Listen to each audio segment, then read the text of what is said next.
897년 1월 이탈리아 로마 산 조반니 인 라테라노 대성당 신성한 교황청의 주재 아래 전무후무한 재판이 벌어집니다. 피고인은 전 교황 포르모소. 이 재판을 담당하는 사람은 현 교황인 스테파노 6세였는데요. 피고석에 앉은 것은 사람이 아닌 교황의 화려한 제의를 입은 시신이었죠.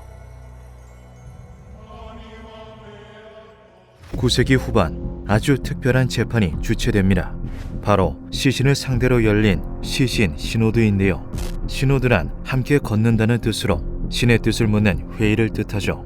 시신의 주인공은 제111대 교황 포르모소. 그를 피고석에 앉힌 것은 스테파노 6세로 113대 교황이었습니다. 스테파노 6세는 이미 사망한 사람을 앞에 두고 허울뿐인 재판을 진행하는데요. 그가 밝힌 포르모소의 혐의는 전부 교회법 위반이었죠. 위증죄, 불법적인 교구 이동과 교황직 입직, 2개 이상의 교구 주재, 이렇게 4가지가 가장 큰 혐의였는데요. 교황은 로마의 주교로 바티칸 시국의 국가 원수가 되기 때문에 교황으로 선출된다면 교구가 옮겨지는 것은 당연한 수순이었죠. 하지만 이미 어떠한 말도 할 수 없게 된 피고 앞에서 재판은 속전속결로 이루어졌습니다. 시신에게는 그의 말을 대변할 수 있는 부재가 있었으나 그는 형식적인 존재에 불과했는데요. 스테파노 6세는 모든 혐의에 유죄 판결을 내리고 불법으로 교황직을 얻은 포르모소의 시신에서 교황의 제의를 벗겨내죠. 그리고 그의 시신에서 축복을 내리는 세 손가락을 잘라냅니다. 이 세 손가락은 각각 성부, 성자, 그리고 성령을 뜻하는 삼위일체로서 거룩한 의미를 갖고 있었습니다. 즉, 이 손가락을 잘라낸다는 것은 포르모소의 모든 축복이 무효라고 선언하는 것과 같았는데요.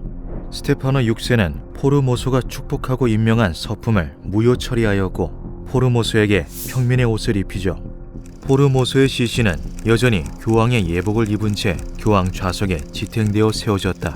그는 유죄를 선고받았으며 그가 내린 모든 서품은 무효로 선언되었다. 축복을 내리는 데 사용되었던 그의 오른손 세 손가락은 잘려나갔고 시신은 교황 의복이 벗겨진 채로 테베레 강에 버려졌다. 그렇다면 스테파노 6세는 어째서 그런 전례 없고 기괴한 재판을 감행했던 걸까요? 그 배경을 알기 위해서는 당시의 복잡한 정치적 상황을 들여다볼 필요가 있습니다.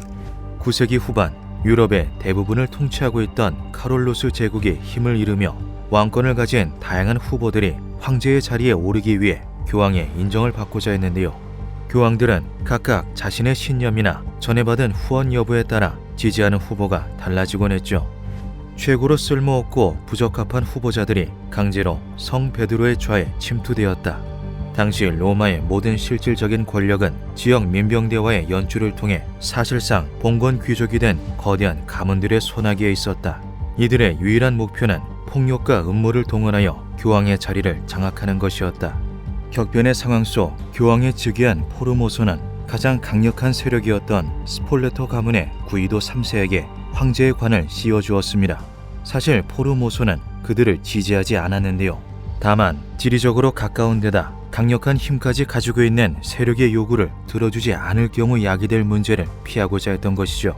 직후 스폴레토 가문은 황제라는 권위를 내세워 교황청의 내부 사정에 간섭하기 시작합니다. 그들에게 황제의 관을 씌워준 교황 포르모소였지만 스폴레토 가문을 직접적으로 견제할 수는 없었는데요. 현재의 교황 자리는 콘클라베라는 추기경단의 비밀 투표를 통해 이루어지고 있지만 당시에는 가장 큰 영향력을 행사하는 귀족 가문의 의사대로 교황이 선출되었다고 해도 과언이 아니기 때문이죠. 성 베드로의 좌는 폭군과 무법자들의 전리품이 되었고 격렬한 범죄와 방종의 물결로 더럽혀진 옥자가 되었다. 교황직은 거대한 로마 가문들의 소유물이었고 그들에게는 지역 패권을 얻기 위한 하나의 입장권에 불과했으며 이를 위해 사람들은 각종 범죄를 준비했다.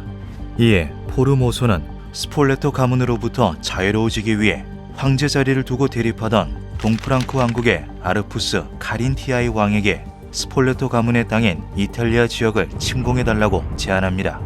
그 과정에서 포르모소는 스폴레토 가문에 크나큰 분노를 사게 되었는데요. 이후 스폴레토 가문이 지지하던 스테파노 6세가 교황 자리에 앉자 포르모소의 지지층을 싸그리 없애버리고자 한 것이죠.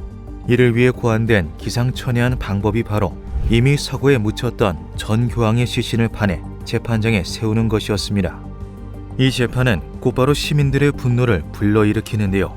우선 이 과정에서 포르모소에게 서품받았던 많은 성직자들의 지위가 무효화되었기 때문에 종교적으로 큰 혼란을 빚을 수밖에 없었죠. 무엇보다 성직자들은 세례와 영성체를 주관하기 때문에 서품이 취소된 사제로부터 세례나 영성체를 받았던 신도들에게는 신앙이 근간부터 흔들릴 수밖에 없었습니다. 또 교황의 권위가 현재와는 사뭇 다를지언정 신이 임명한 권자라는 인식은 동일했던 당대 시민의식상 이는 엄청난 신성모독이나 다름없었는데요.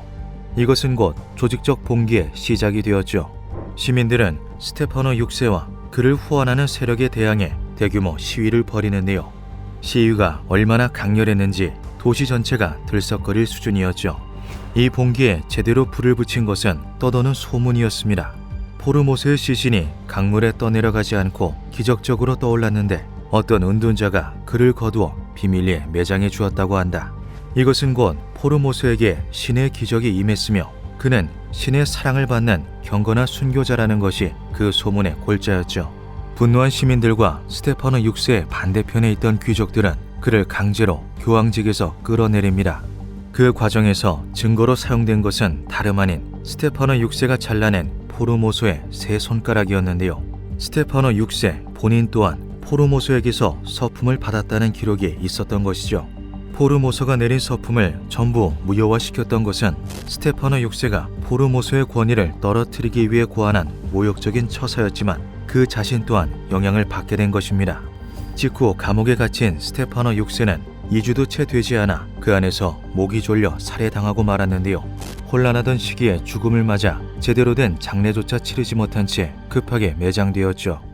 제115대 교황 테오도로 2세는 포르모소를 복권시키고 다른 곳에 매장되었던 시신을 옛 성 베드로 대성당 지하 묘소에 안치시킵니다. 그의 뒤를 이은 116대 교황 요한 9세는 다시 한번 포르모소에게 이루어진 시신 재판의 결과가 무효임을 선언하고 죽은 자에게 재판을 하지 말아야 한다는 소지의 교회법을 제정하였는데요. 포르모소와 스테파노 6세는 비슷한 시기 재임한 교황들로 바티칸의 옛 성 베드로 대성당 내 서로 가까운 위치에 묻히게 되었죠. 정치적으로 부딪혀 시신까지 모욕해야 했던 생전의 관계를 생각해보면 무척이나 아이러니한 모습이었습니다. 16세기 초 신성당 공사가 이루어지면서 두 사람의 묘소가 다 파괴되어 현재는 그들의 유해 한 줌 남아있지 않은데요. 결국 죽음 앞에서는 전부 부질없는 다툼이었던 것이죠. 기묘한 밤이었습니다.